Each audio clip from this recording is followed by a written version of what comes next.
And I would like to welcome you to this Policy and Practice seminar, which is hosted by the UCL Department of Political Science and School of Public Policy. It's quite a mouthful, really. My name is Dr. Cheryl Stroshine, and I'm a reader in politics in the department, and I'll chair this evening.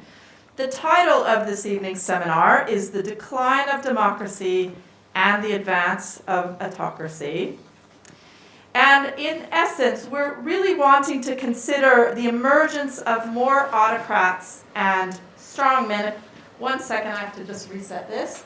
It doesn't like electricity sometimes. The emergence of autocrats and strongmen gaining power in democratic countries, as well as autocratic countries where power is being consolidated. And some of you know about those countries very well. What we want to really do tonight is think about that emergence, but also think about what we might do to protect against those forces. And if you're okay, so just to kind of recap, we're thinking about the emergence of autocrats and strongmen. Unfortunately, they're usually men, but you could imagine a woman as well, a strong woman, that are emerging in democracies and creating situations of strong executives, as well as the consolidation of power in autocracies. And we'll think about that as well as whether we might be able to protect against those trends. What I'm going to do is give more of a bio as I introduce each speaker, but just to kind of give you a sense, we have Jennifer Gandhi, who will go first, from Yale University, Riza Hasmath, who is at the University of Alberta, and Gideon Rahman, who's Chief of Foreign Affairs commentator for the Financial Times. I am only chairing. I probably won't ask much unless I'm really inspired. Each of them will be speaking for 5 to 7 minutes, and what I haven't told them is that if they go too long, so I'll first raise a yellow piece of paper when it's 5 minutes, but if you keep talking over the 7 minutes, you'll get this paper. So that's a way. Also for questioners, if your question's going on too long, I might have to do this as well. You want to avoid that, right? It's embarrassing. So what I would like to do is just turn now to the speaking order. Oh, I actually, sorry. Let me recap again. I haven't shared anything in a while. After they give their presentations, we're going to have a brief discussion among the panel members and then go to audience questions, with the idea being we should have a good half an hour for audience questions. So that's how we will proceed. And to introduce Jennifer Gandhi, go ahead and come in if you're out in the hallway. We welcome you in. She's professor in the Department of Political Science and the Jackson School of Global Affairs at Yale University. Her research interests lie in comparative politics and political economy, with a focus on authoritarian regimes and transitions to and from democracy. Her work includes an award-winning Cambridge University Press book, Political Institutions Under Dictatorship, which I recently read and I highly recommend because it's extremely detailed and really interesting. She's also published in leading political science journals such as the American Journal of Political Science and the Journal of Politics. So, over to Jennifer Gandhi. Thank you so much. Thank you for that kind introduction, and thanks to all of you for being here. I'm just going to tackle a very small part of our topic, and that's really talking about the consolidation of power, or the concentration of power within leaders in autocracies. If we think about dictatorships as essentially ruled by a small group of people, usually leaders, along with elites, whether they command military, financial, political resources, I think one key question in these regimes is what is the nature of the balance of power between the leader and the elites he's surrounded by? In some regimes, we perceive that relationship to be a little bit more balanced in the sense that elites play an important role in making decisions. They have ways of getting authoritarian leaders to comply with what they want. Decision making is a little bit more consensus-based, even if it's within this very small group of people.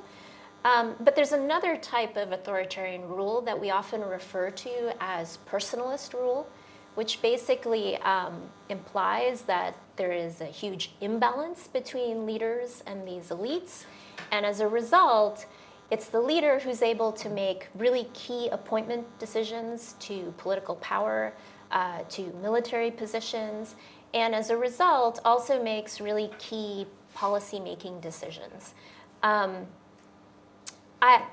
I guess most of the rest of what I'm going to say comes from the perspective of the cross-national research that has been done on this topic that basically has tried to collect more systematic data and information about personalist rule and the consequences of it, starting with the end of World War II up to the present.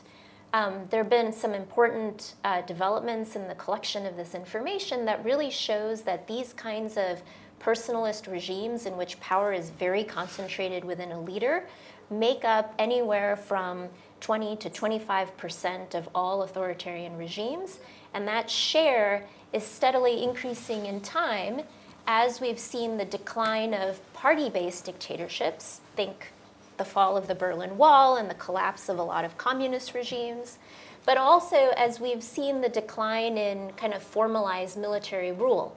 There's been fewer and fewer military coups, so you have fewer juntas in power. So the decline in party-based rule, the decline in military-based rule has really created an opening for these personalist kind of strongmen types of regimes. The cross-national research about these regimes has identified really important differences in how the regimes behave, but also the types of outcomes that these regimes experience. So just to provide a few examples, first of all, we have some evidence that personalist regimes are more likely to be involved in violent conflict, whether that's interstate conflict or intrastate conflict. In interstate conflict, they're more likely to be the initiators of war. We also know that personalist rulers are more likely to use repression within their own countries. So both in the frequency of repression and the severity of repression, we see more of that in personalist types of regimes as opposed to party or military-based authoritarian rule. We also know on the development side that personalist regimes tend to attract less investment, both foreign and domestic investment. They also experience pretty wide swings in policies. You can imagine why, because you have fewer people involved in the policymaking process. As a result, policy can swing pretty widely according to the preferences of the leader. And as a result, we have very big swings in development outcomes. And I think, what we're probably all familiar with are these big sort of disasters that have happened under personalist rule, whether it's the Great Leap Forward or other sorts of big kind of development disasters. It's largely a result of this kind of unchecked rule. There's still a lot to try to understand, though, about these kinds of regimes. And so I'm just going to highlight two questions that are really kind of active areas of research for people who are investigating these types of authoritarian regimes. One is to think about, how do we know personalism when we see it? Like, what are the kinds of systematic indicators that really demonstrate that an authoritarian regime has become more personalist in nature? We have lots of really rich and wonderful qualitative accounts that point to particular signs. I mean, probably the most common one you can think of is, indicators of the rise of a cult of personality. So if you see portraits of a leader all over the place, or if everyone is carrying a little red book or a little green book in the case of Gaddafi, right? That could be a sign. But there are lots of other kinds of actions that indicate some kind of concentration of power. And here are a few. So it's often the case that autocratic leaders govern with some kind of ruling party. Again, a place to have elites, run in elections for the legislature, staff other sorts of important positions. But when a leader is really instrumental in setting up that party, as opposed to having inherited that party, that seems to make a big difference as to whether that party can actually act to constrain the leader's rule or not. So here, think about the contrast between like all of the Soviet leaders who came to power and they had this very developed communist party that they inherited, in contrast to Putin, who is instrumental in starting United Russia. That's kind of an important distinction, we think. Another sort of telltale sign seems to be the formal removal of term limits on executives. So there are lots of autocracies that have constitutions that look very democratic. Some of them include term limits. And you might, initially think skeptically, what is the purpose of these institutions in regimes that probably are not going to abide by them?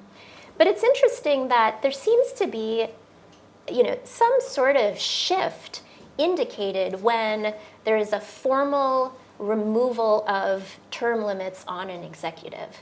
I think for folks who have looked at the Chinese case and, commented on it, it's like, my sense is that, when Xi Jinping, kind of basically made it clear that he was not going to abide by this norm, that there was a sense that the nature of the regime had really changed, and the balance of power between the elite and those around him had changed as well. I think another key indicator is whether leaders are able to appoint family members to key positions. Marcos, after the emergency, appointed his wife as mayor of Manila. Museveni appointed his son to become a special presidential advisor. This is a sense that a leader is able to control a lot of appointments. And then the second big question that I think we're still trying to understand is, how does this process of personalization actually happen? Like every dictatorship, when it comes to power, a dictator is supported by elites who help pave the way to power.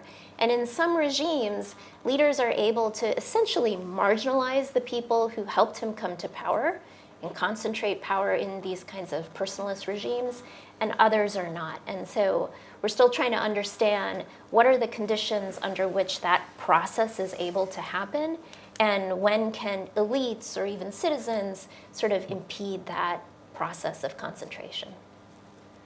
That's great. Amazing amount of information in a short time. Thank you very much. So we'll now go to Reza Hasmat, who is a professor of political science at the University of Alberta. He's previously held faculty positions. Oh, I forgot my mic.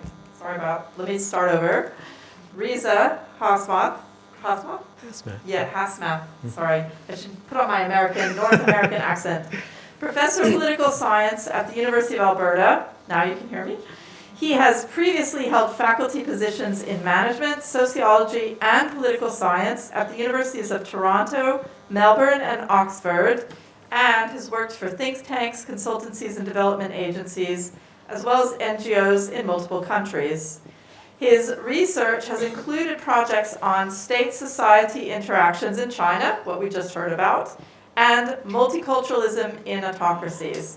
And he's also editor-in-chief of the Journal of Civil Society. So, over to you. Well, thank you, Thank you for the introduction. It's lovely to be here, and thank Dr. Fergus Green and the team at UCL for organizing this event. So, let me make no mistake about this. Autocracy is a dirty word. It's a dirty word in our societies. It invokes, as Jen was saying, an imagination of a single self-serving dictator, a small group of powerful individuals, a single party who are perceived to have absolute control. And this is contrasted to our own sort of Western liberal democracies. What I would like to suggest to you is that there are really very small amount of autocratic regimes in the world. We do have a plethora, of course, of anocracies. There are blended autocratic and democratic elements. What I would also like to submit to you is that we shouldn't be alarmed by what we misperceive as a rise of autocrats globally.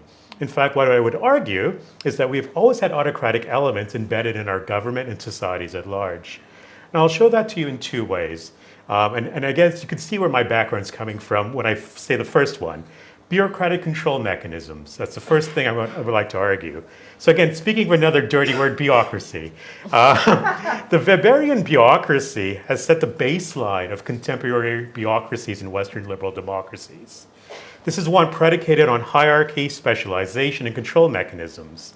In other words, the contemporary bureaucracy in Britain, in the US, in Canada, in Western jurisdictions have often embedded sort of autocratic elements of control in many respects.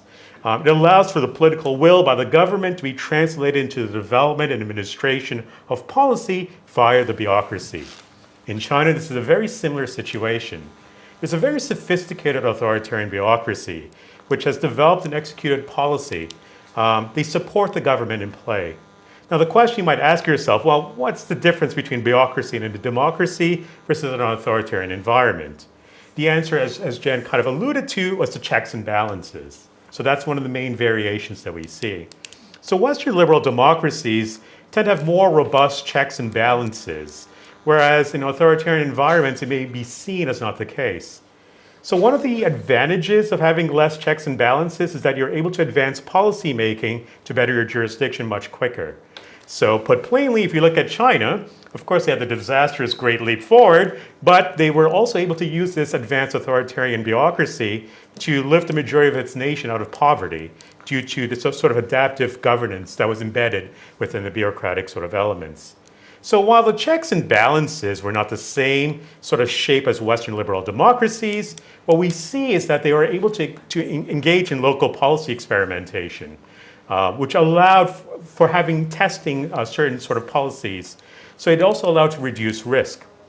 So here, local policy experiments were conducted on a very small scale, particularly in the Chinese context.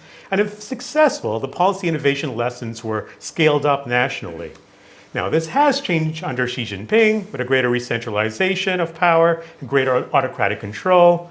As a consequence, we are seeing less policy innovation at the local level, but we are still seeing policy innovation not being reporting back up. In other words, we're seeing that there is policy innovation in the Chinese context, except it's just not being reported back up to the central level, meaning there's a lot of innovation, a lot of innovative governance being tracked at the local level. Ultimately, what I would suggest to you, however, is that we are seeing autocratic elements not necessarily declining. It's just in a different shape and form. Now, the second argument I would make to articulate that is looking at the perceived decline of democracy and advance of autocracies from a value standpoint. So I grew up in the 1980s and 1990s. It was perhaps one of the best periods in human history since it was the end of the Cold War and the prevalence of a unipolar world with Western liberal democratic values spreading globally. It spread to the point where if I speak to my students, I speak to the current generation, they believe that these are universal values and norms. But expressed differently, we can suggest that there's always been various emphasis on values and norms globally. There is, for instance, an International Convention on Civil and Political Rights endorsed by Western jurisdictions, which basically stress freedom of association, freedom of speech. What we might forget is that there's an International Convention on Economic, Social, and Cultural Rights endorsed by the old Warsaw Pact, i.e. the old autocrats. And they stress the right to food, shelter, clothing, basic economic needs of the individual. These values are not in conflict with each other, but they represent a different ordering and hierarchy of rights and freedoms and values. The right to have food perhaps may come first before having the right to free speech. So there's a different ordering of values in many respects. So this variation in values and norms never really changed as the role moves from this unipolar reality to one where we have more visible variation in norms and values. In some quarters, there might be a suggestion that we're returning to autocracy, but this is a mistake. It's always existed. It is better characterized as a world with greater economic polarization at a macro global level, and in a micro domestic one, we see people expressing a different ordering of values. They want to eat first, put crudely, before entertaining what is perceived as luxuries of speech. So can we have both? Certainly. They are complementary. But for the everyday citizen, they are more interested in their daily lives and managing their cost of living increases. This has set the tone and space for autocratic tendencies to prevail, coiled in a rise of populism. So bureaucratically allows for a more nimble, faster responsive policymaking. It is manifested in a different, albeit temporarily, reordering of values and norms, more the autocratic side rather than the democratic one. So to be very clear, I know I'm running out of time, the thought experiment should not be about the advance of autocracy, means a decline of democracy. It is not an inverse relationship. Just because we have all autocratic elements that's evidence, it doesn't mean we have a decline of democracy. We've always had these autocratic sort of elements in our societies, structurally through bureaucratic decision making and or perhaps through our values and norms. The question we truly need to ask ourselves is how can policymakers and the governments of the day best be responsive to the needs of the citizenry who are facing increasing costs, declining wages in real terms, and are worried about the everyday. The alarming feature for me, the red line to begin worrying about, is if we move solely to an autocracy without checks and balances in Western liberal democracies, and I would submit to you we have not done so yet. Or if re-centralization in a jurisdiction such as China crowds out policy experimentation and effectively derails adaptive governance and policy innovation.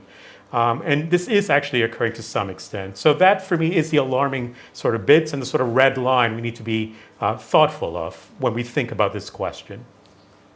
Great. Thank you very much. That was a lot to think about as well. And I hadn't thought of that term autocracy in a while. So note to self, I have to remember it. So now I will turn, Mike is okay, I think, to Gideon Rachman, who is the Chief Foreign Affairs Commentator for the Financial Times. And he's been in that position since 2006. After a 15-year career at The Economist, which included spells as foreign correspondent in Brussels, Washington, and Bangkok. His third book, The Age of the Strongman, How the Cult of the Leader Threatens Democracy Around the World, was published by Vintage in 2022. And I have a feeling that you'll have more people buying your book as a result today. That's why I'm here. Thanks. So thank you very much, and thanks to UCL for inviting me.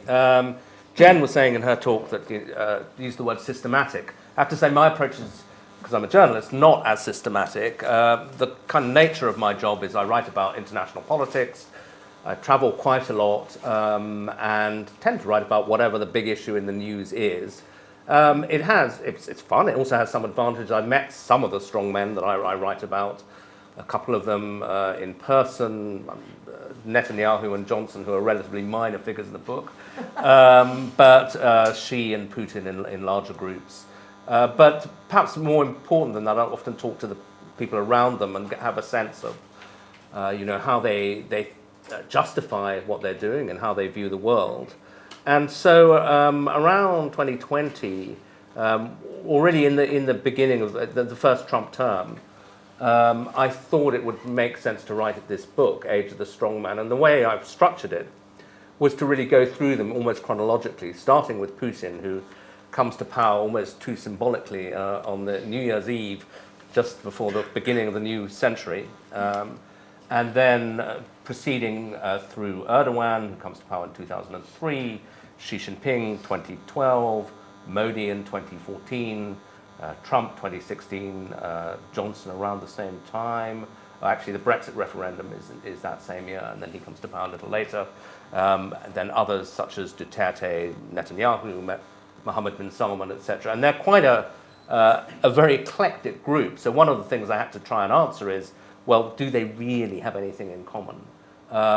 Since they span countries that are already autocracies, like China, to countries that are long-established democracies.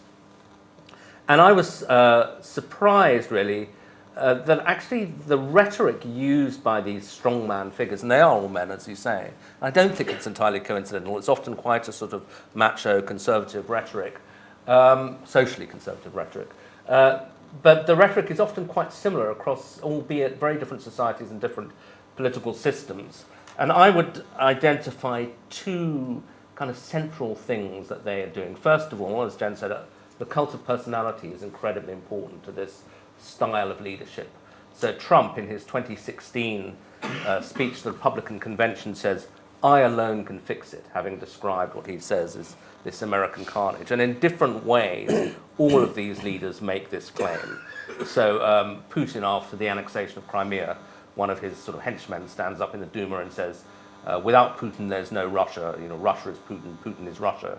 Xi Jinping, as well as abolishing term limits, incorporates or gets incorporated Xi Jinping thought into the Chinese Communist Party's constitution, and indeed all the CP members have to study it. I remember being with a friend in Shanghai, and I said to him, come on, you're not really studying this every day. And he said, oh, yeah, and he kind of unloaded his app, which was Xi Jinping thought on it, and then said, oh, no, it shows I haven't logged in today, because I'm meant to study X amount a day. Narendra Modi in India, they just had the Cricket World Cup, and where was it staged? In the Narendra Modi Stadium, which I think is a slight giveaway when people start naming things after themselves when they haven't yet retired.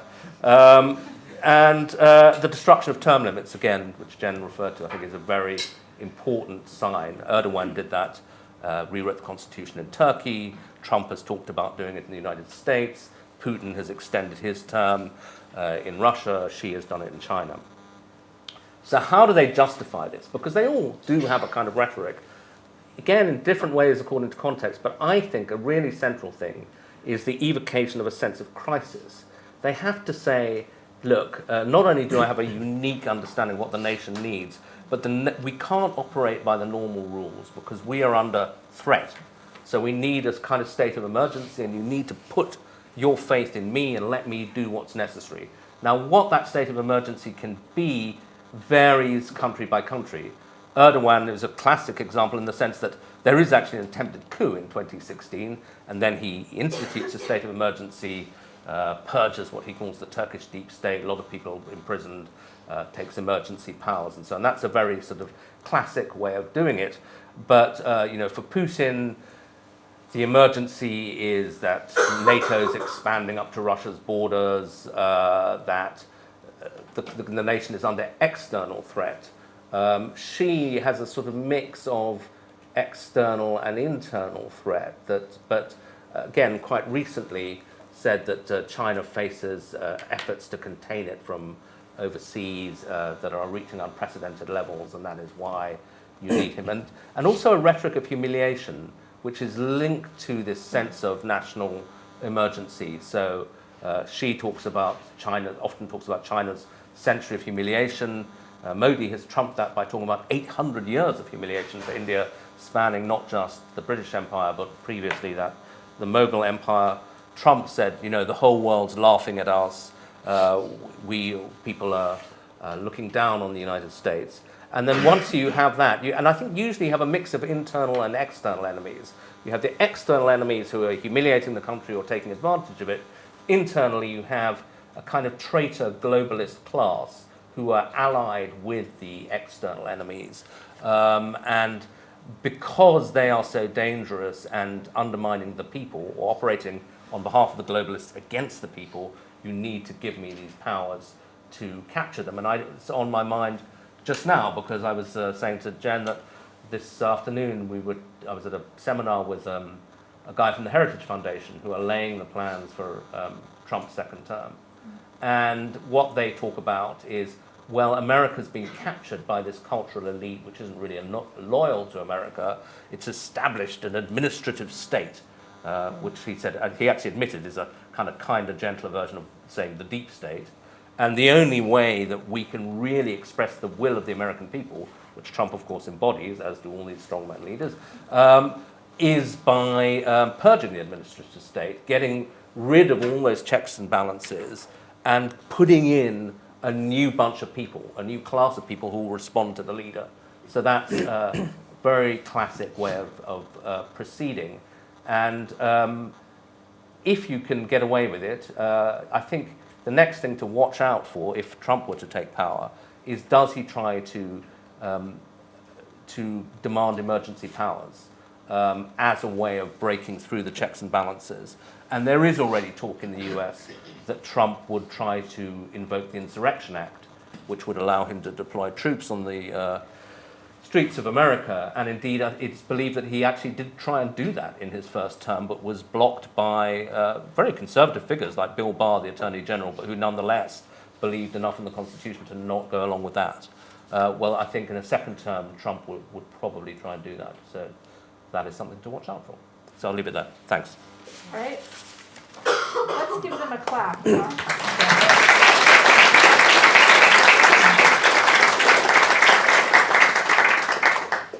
I want to really thank you for all keeping to time, because it's such a short time to allow for discussion. And so now we can actually have a discussion. I would like to first turn to the panel members to see, would you like to react to anything that the others said? And it's okay if not, but... Well, I have both a question and a kind of challenge. So the question would, Jen, you said something very intriguing when you said that these personalist leaders tend to initiate wars. And why is that? What is the connection? Is there any kind of research on that? Because in fact, when I was completing my book, it sounds a bit awful, but kind of was, the topic became much more urgent because Putin invaded the full-scale invasion of Ukraine. And I thought, I put so much stress on threat to democracy internally, and I wasn't really thinking about the external international relations consequences of it, which are becoming much more apparent. Does this style of leadership lead to, to international conflict? But no, I mean that's it. I mean for the rest, I guess I was thinking. No, I mean I'll leave it there. That's fine. Yeah. I think it's sort of related to your comment about crises. I mean, being in conflict all of a sudden becomes a reason to not change horses midstream for any reason, right? Yeah. And more than that, to perhaps provide emergency powers or other sorts of forms of concentrating power in order to get out of that self-made emergency in some sense. And probably there's also an attempt to kind of rally people around the flag as well. So it could be kind of a mix of motives, but probably related to this idea of crisis. Yeah, and I wondered, actually answering my own question briefly, whether there's also, they develop a sense of sort of megalomania and a sense of national greatness, and then they identify themselves with the state. And I think that might be something that's happening with Putin, that after a while he begins to think about his place in Russian history, apparently spends a lot of time in the Kremlin archives during the COVID thing and says, okay, I'm actually the heir to Peter the Great and Catherine the Great here, and I need to reverse some of the humiliations that I've spoken about. Yeah, I think just to follow up on that, there's probably some element of that, and the issue in these regimes is there's nobody kind of equal or sort of strong enough to point out, hey, maybe doing that is not a good idea, and the war might not go the way that you think it's going to go, and et cetera. Yes, Lisa. I mean, I'm just thinking about the bigger picture. Are we really seeing a decline of democracy? Is that, I'm just thinking about it from a global terms. Yes, we can point to Russia. Yes, we can point to Turkey. But in global terms, are we actually seeing a decline of democracy and a rise of autocracy? Well, you're the political scientist, so you probably have a better grasp of the numbers. I do, actually, But the ones that I've quoted, maybe you don't believe them, though, or think their methodology is flawed or whatever. But Freedom House, for example, say very much so that I think they say there's been a global democratic recession starting around 2006, and it's been going steadily since then. But you look skeptical. Do you not like that? I'm very skeptical because I do believe we've always had autocratic tendencies in all societies. So when I was talking about bureaucracies that most jurisdictions would have in some form, it is inherently an autocratic sort of elements instilled within that bureaucracy. Now, it might seem very teeters for me to suggest that, but it is the reality that we have in all bureaucracies. See, I had to resist that. Having seen some of these societies slide into autocracy, I think you'd really tell the difference. I've got friends who've been driven out of Hong Kong who are in prison, friends who are in prison in Turkey, and there was a palpable change. They lost their freedom as a result. I'm going to use my chair's prerogative to note that we've got a large N situation, which is about averages, and then a small N situation. So I study Hungarian politics, and so I think one of the things is we sort of can talk past each other. We're thinking of different categories, whether it's the large N average or individual cases. Anything else from the panel? Can I ask you about Hungary then? I mean, would you say there's been a palpable loss of freedom? I can think of people who've left the country, and that there's papers have been closed down, and maybe fewer political prisoners. I don't know. So Hungary, and I'm looking at Alan Rennick, who also knows Hungary, but I have had colleagues in Hungary tell me that it feels worse than under socialism. And I've also watched a newspaper I used reliably for research close down. And all that's left are these sort of right-wing media outlets. The thing that I've been really surprised about, because I thought the Hungarians abroad, or the people I actually study, Hungarians in Romania, Slovakia, would pick up the baton and sort of keep this free media alive, and they haven't really done that. And a lot of that is because Orban pumps money into those communities abroad. So there's a lot going on there. So, but I will say one thing about Orban. He is an expert at keeping control. And if we want to understand how to keep control, looking at him, he's not starting a war like Putin did. He's more subtle than that. Yeah. And in fact, the admiration of the Trumpist right for Orban is, I think, very telling. I mean, when Tucker Carlson moves his show to Budapest for a week, that tells you something. Yes. Okay.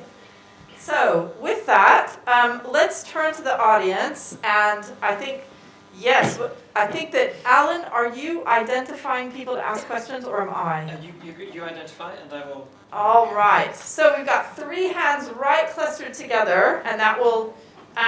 actually, I now see 4 hands. I am going to actually let Alan select from among the 4 hands since he's back there. Okay. I saw the hands. But we're looking for just 3. I saw the hands to your right first.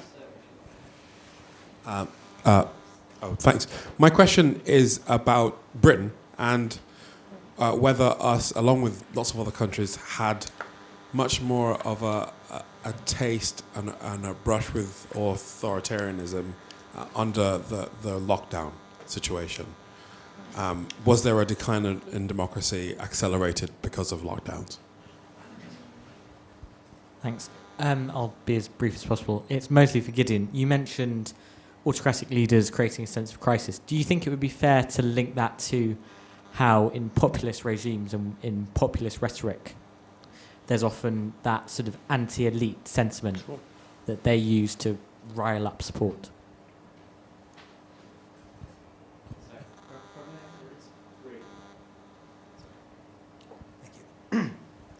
Hi, I wanted to ask about the more global rise of authoritarianism that has been observed in, I'd say, the 2010s and definitely the early 2020s as we're going through them. Do you think that the more autocratic tendencies and autocratic leaders kind of praising each other across the globe for such autocratic tendencies is constituting an alternative to the liberal international order, or have we not reached that yet? And does this also mean that they're going to keep kind of praising each other's regional great power projects as they go through them? Thank you. Okay. Great. On to the panel.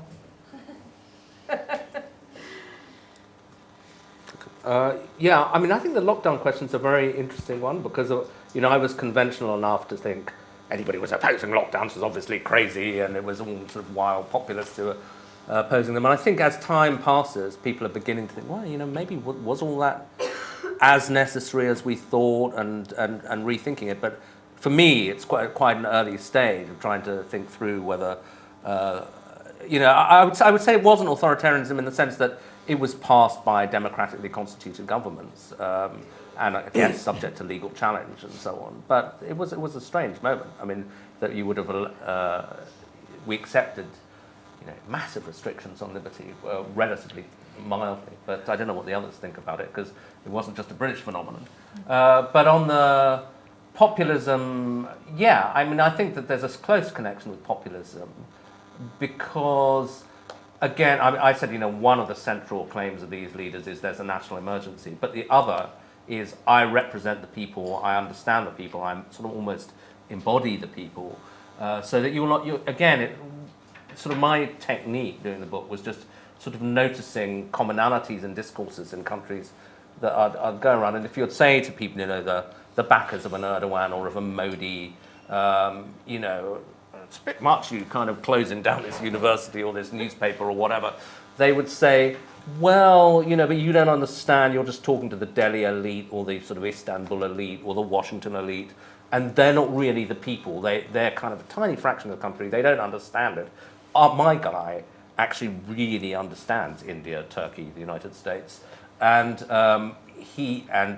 he understands that the real people are being thwarted by these awful elites, and things have got so bad. That's what connects to the emergency thing, that the elite have sort of so controlled the society that you need a kind of massive reset, and that's why you need this leader. So I think there's a really strong connection between the rhetoric of populism, which is about I represent the people, and the rhetoric of national emergency and the strongman rhetoric. I think the question about lockdowns is really interesting, and it makes me think about, I think one of the primary challenges to thinking about how to combat backsliding in established democracies is basically trying to achieve some kind of consensus about what those actions look like. A slightly different example, like there was a conference of political scientists, maybe 30 people in the room, that got together right around the time that the Trump administration had put in place the Muslim ban. And we were talking amongst ourselves, and the question was, is this policy or is this action a form of backsliding, an erosion of something that's really core to democracy, or is it simply a policy disagreement? And these are like 30, 40 people who do this stuff for a living, and they couldn't even agree amongst themselves.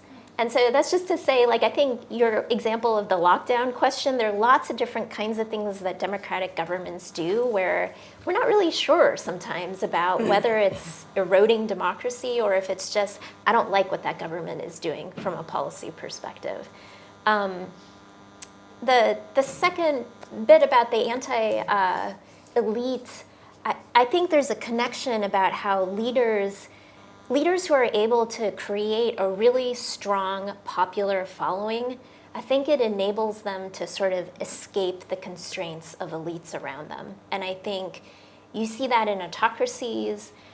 I suspect you also see that in democracies. If I think about Trump and his connection with particular voters and how that essentially cows a lot of the Republican elites to basically subsume their objection because he wields this card of this popular support. And so I think there's an interesting dynamic between kind of voters or the populace elites and the leader to think about, and that might actually cut across democratic and autocratic regimes.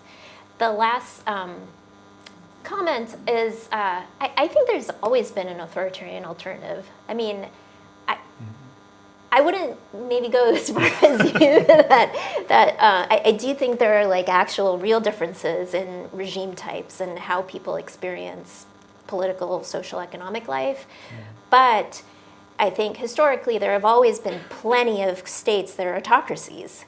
And they've always, either provided an example by sort of the policies they're able to implement when they're able to engage in radical reforms and achieve really important development outcomes, when they give money to states and allow those states to also behave autocratically.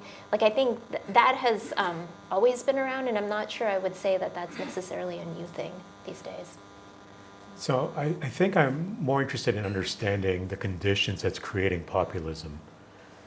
In the 2010s to the present day, we're seeing wages in real terms declining. We're seeing cost of living increasing. And this necessitates a particular condition to provide populist policies, might have autocratic tendencies, but it also shows a shift between civil and political rights, which are about certain types of freedoms, which incidentally is what the Freedom House measures, to economic, social, and cultural rights. In other words, it's a fancy way of saying people are more interested in most around the world globally about their economic life, about the basic necessities of their life. And they're more interested in the sort of freedoms that are associated with that, which is, again, that right to eat, right to have shelter, clothing, the basic necessities. And that's instituted within that economic, social, and cultural rights I'm talking about. So when we are measuring civil and political rights, we might see a decline in that. We might actually see an increase in economic, social, and cultural rights as a result of the fact that the conditions that's leading towards this populism is economically rooted. Okay. Gosh, I got so fascinated by the answers, I stopped sharing for a moment. So let's try this side of the room and then come back as So I'm going to let Alan pick, because I actually am nearsighted, so I'm going to use that as an excuse to let Alan pick the three. Right, I'll go right up to the back first.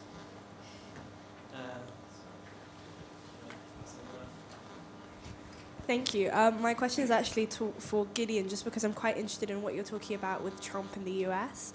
And this is quite a hypothetical question, but I just wanted to ask what you might envision a Trump second term might be. Very abstract, but considering how close he is to how the autocratic features he brought to the government, it's just really interesting to imagine. I'm afraid it's not as theoretical as you think. I mean,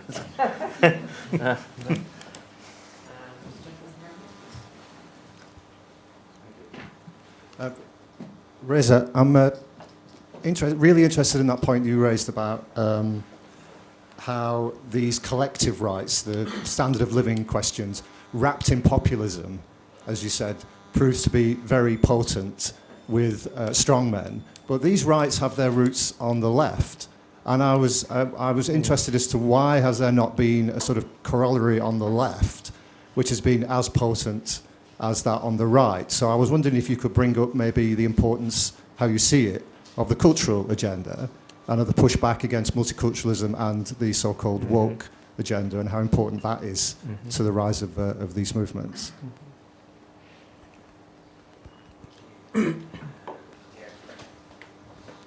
Sorry, more practical question. I'm hoping that Gideon might be able to help us with that, because he knows South Asia quite well. South Asia is a quagmire, in the sense that India, which is a patchwork, I mean, it's a country which is trying to make itself a nation, because it's a patchwork with the British left behind. It's becoming a problematic entity in terms of democracy in the region as a whole. In Nepal, for example, India tries to interfere. It tries to interfere it's attempting to interfere in, it's continued to interfere in Sri Lanka for decades and caused havoc. And it's causing havoc in Bangladesh. Bangladesh is having an election in January. And of course, India is sending around its Tamil foreign minister to places like UK and the United States to try and stop criticism which is being leveled at that autocratic, by the personalized autocracy which is in power in Bangladesh. So I'm just hoping, Gideon, you will pay some attention to South Asia, because it seems to me India is not a democracy but a patchwork which is attempting to establish itself as a nation. Because, for example, the name of the country is being changed from what the British established in Bengal in the 1830s. Bengal became India. From there, the patchwork, which was slowly being established through the resources of Bengal's money, well, India was being established. That is now being changed to Bharat, apparently. And also other things with the founder of India, which Gandhi, killed by RSS, whose party is now in power, is now trying to annihilate his legacy, and so on and so forth. In fact, there's not a history being written in India. It's hagiographies being presented histories. And in fact, the saddest part, Gideon, is this. Sorry, primarily because he is somebody I admire and I love listening to him. I'm going to have to hold this up soon, so just of course. The point is that, publishers like Bloomsbury and others are publishing tomes. You wouldn't publish ISIS tomes, yet far right-wing Hindu fascists are being given chance to being published by Penguin and by Bloomsbury and so forth. This is really problematic. I wanted to raise something about Hungary and European Union, but I probably will have to. Yeah, Sure. thank you. There's just so many people to speak. I also realized that I forgot to mention we are recording this event, so if you are speaking up, you're on the recording, so that might actually feature as well. So I'll turn back to the panel.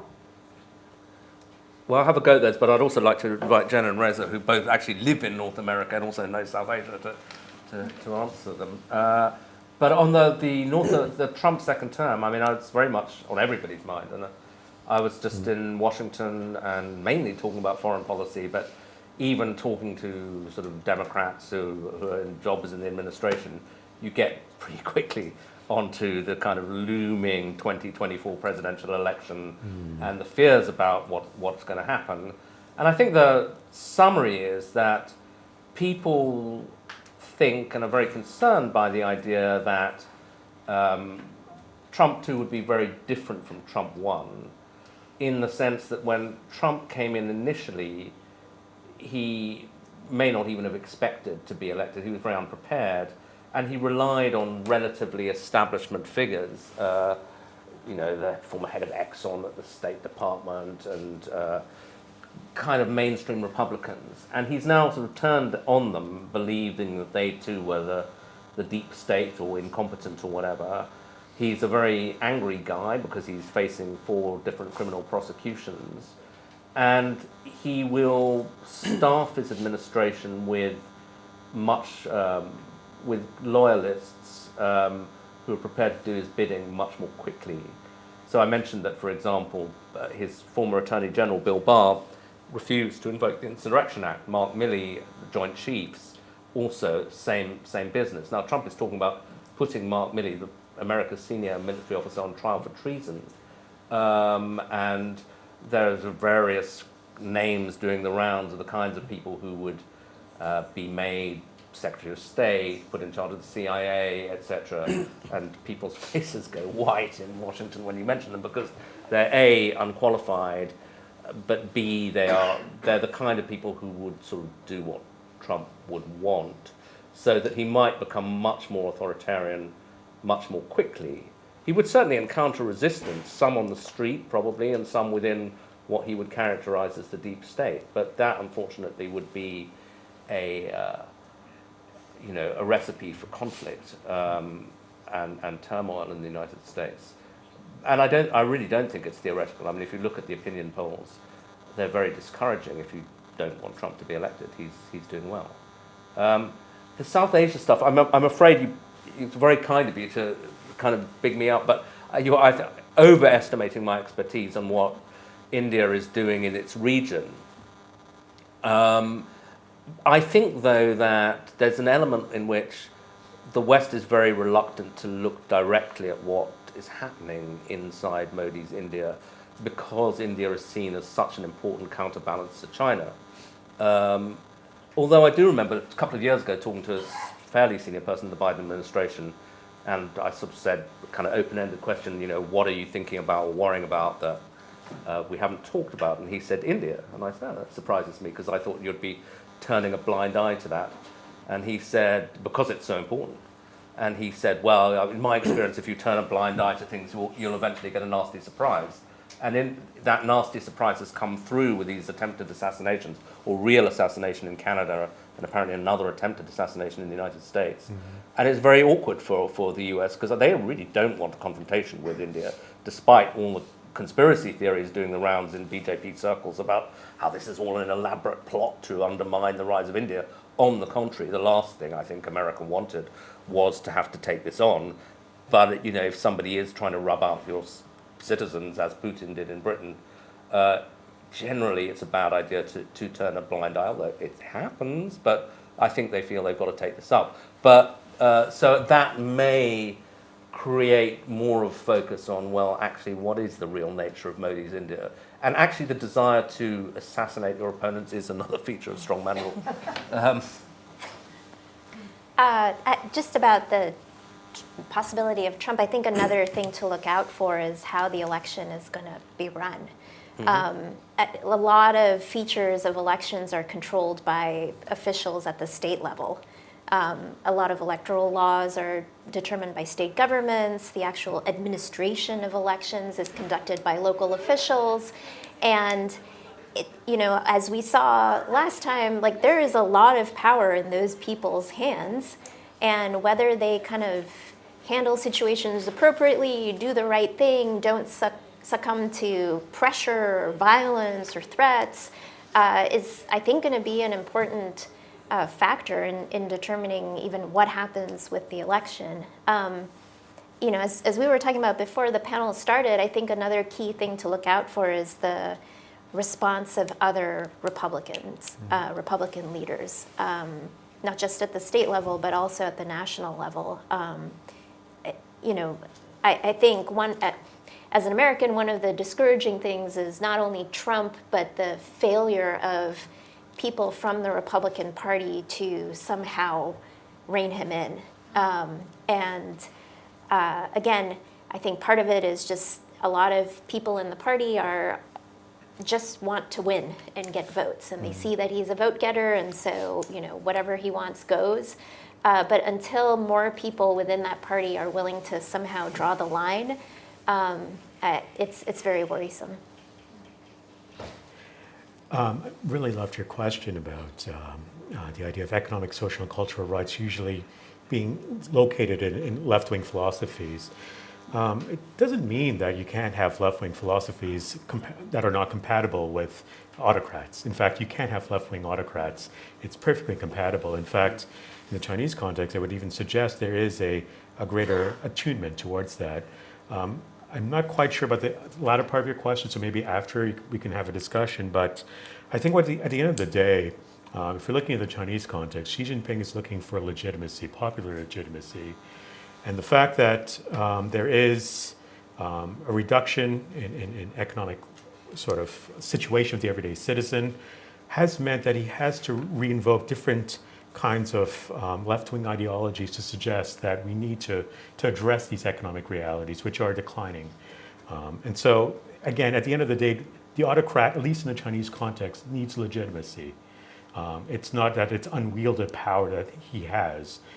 Contrary to popular opinion, he has to hold his sort of administration to that legitimate sort of strategies rooted in populism. Do you think there's more left-wing autocracy in Latin America? I mean, that's Cuba, Venezuela.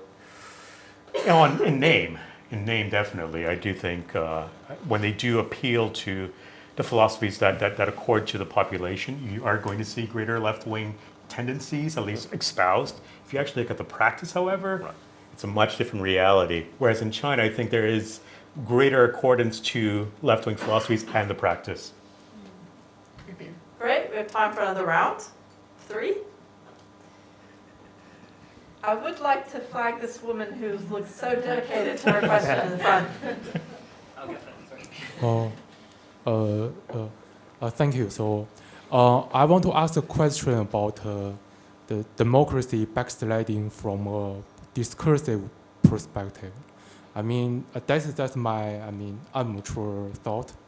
But when we talk about democracy backsliding, we are saying more about authoritarian strongman, seize power, and something like that.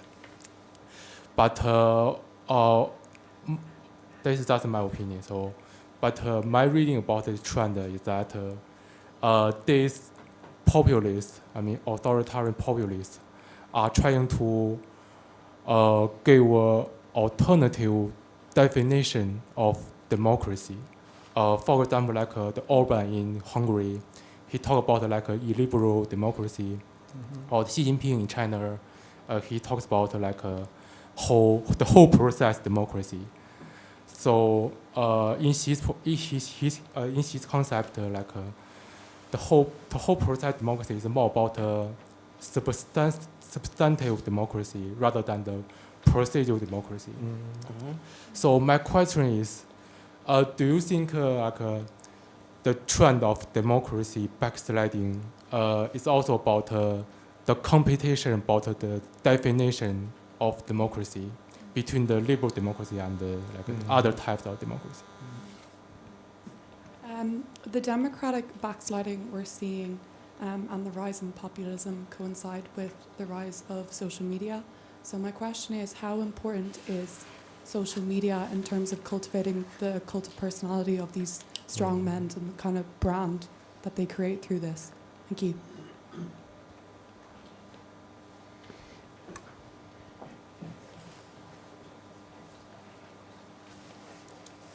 Thank you. Thank you very much.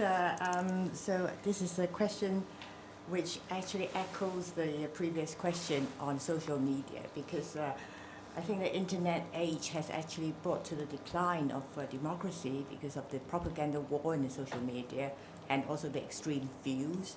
that had led to confusion for the mass public, and that's why they want a strong leader, and it paralyzed the democratic society.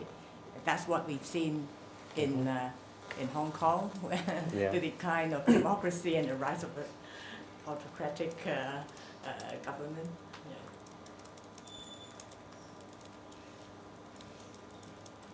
Over to you. Yeah, well, I was very interested by what you said about these countries claiming to be democratic. I mean, I'm tempted to say that countries that explicitly put democratic in their title are usually autocracies, as in the North Korean, the Democratic People's Republic, and the same in East Germany. The undemocratic was the DDR. But it is true that it's very interesting that, I mean, I think Reza was saying that autocracy is a bad word. Well, democracy is a good word, and therefore everybody claims it. Mm-hmm. They all say, well, of course we're democratic. It's just, you misunderstand our democracy. And that certainly is, I think, the claim made by China, that they have a different form of democracy, that the West has sort of classical liberal democracy based around individual rights, but they have a different form of democracy which reflects the will of the people, just in a different sort of way. I mean, some people will be attracted to that argument. I guess I'm, I hate people who say they're classical liberals, but I'm about to do it.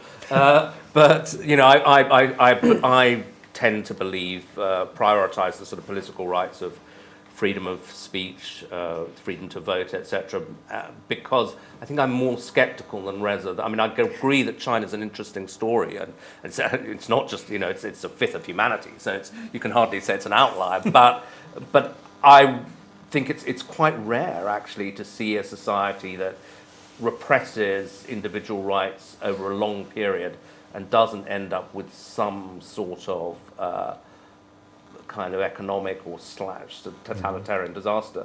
And I think one of the interesting things that happened in East Asia, and that China seems to be, from my point of view, unfortunately, not emulating, is that you had countries like Taiwan and South Korea, which it is true, developed very rapidly as autocracies, but then made the transition to democracy, partly under American pressure, I think, at certain key points in their histories.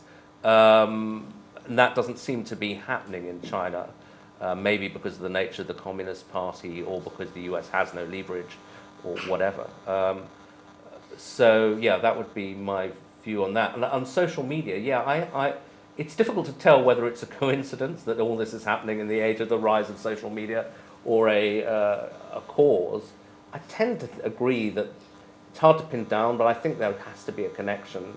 And it's partly because it's true, a lot of these leaders are very adept users of social media, or their parties are. Bolsonaro was constantly on Twitter. Trump was the Twitter president until he got banned by it. In a way that maybe FDR was the radio president, and Kennedy was the sort of very adept user of television. He was somebody who kind of got the dominant media of his era, and it is a media that rewards appeals to emotion, that rewards simplicity. So, it was 140 characters and so on.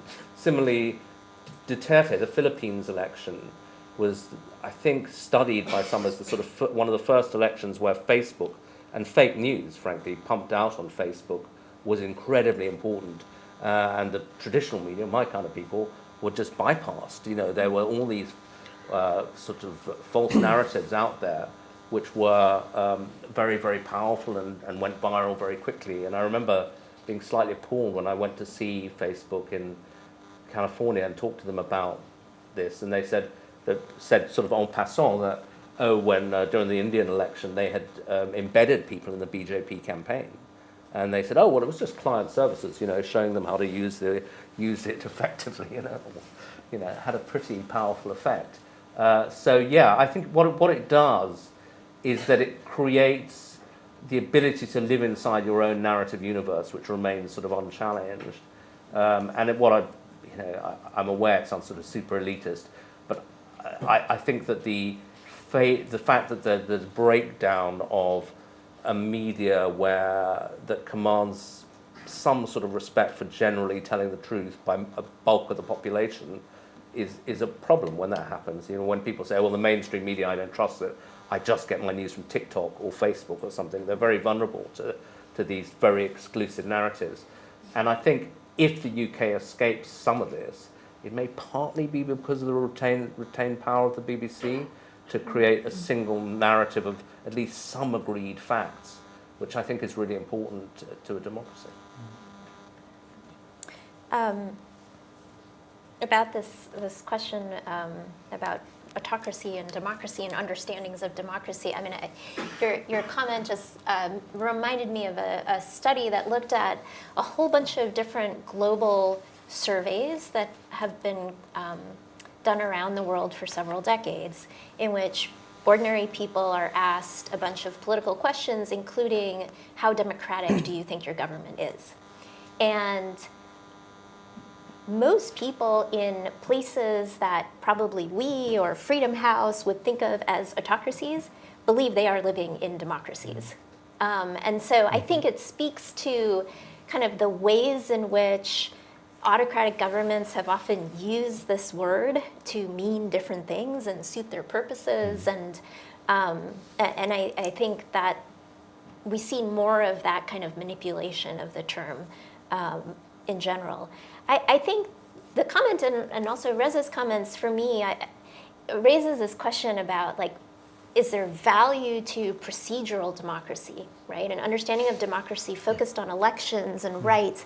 Is there value to it if it can't deliver other things, like the economic, social sorts of outcomes that we might prefer? And I think a lot of people are sort of asking themselves that question, and sometimes turning away from democracy towards a strongman or some other kind of rule, precisely because they're discontent with what democracy has produced. Just to echo the point about social media, I think it's, from what I understand, a lot of the conversation has been about how social media has generated increased polarization because it basically allows people to live in their echo chambers. And that polarization, in turn, makes it easier for populists to come to power, essentially. And so I think there's been some work that sort of tries to look at that mechanism. So let me be clear, China's not a democracy. It is, I think that's the accepted idea among contemporary academics who look at China. It's only usually on the fringes you see these conversations. They look at local village elections, or they look at very, very small pockets. The compact has always often been greater economic development, and you suspend political rights in return. That's shifted in the last 2 or 3 years under Xi Jinping, whereby now the idea is that the average citizen needs to give back to society. And so they need to contribute more in terms of philanthropy, volunteer more, etc. So give back to society rather than that sort of economic development, which, it's just relative to the relative to the political rights. In terms of social media, I think it's interesting because I sound tired because I am tired. I was just giving a talk today looking at the skeptical citizen in China. And in the studies that we've been looking at we've been doing a lot of surveys in China on this. And we're actually seeing a rise of skeptical citizens in China. And this is predicated by social media in many respects.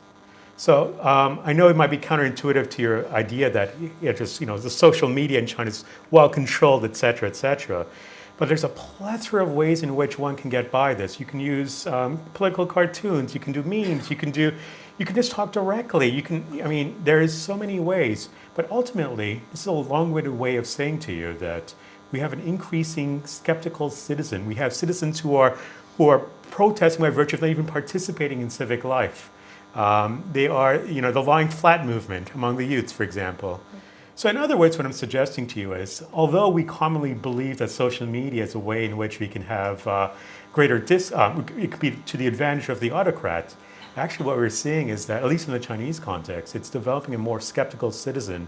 And I think that's something to look forward to, and how that changes the sort of social dynamics and political dynamics in China in the rest of this decade. Yeah, no, it's certainly double-edged. I mean, if you think Navalny's main way of, spreading his message was via YouTube videos, which went viral. So.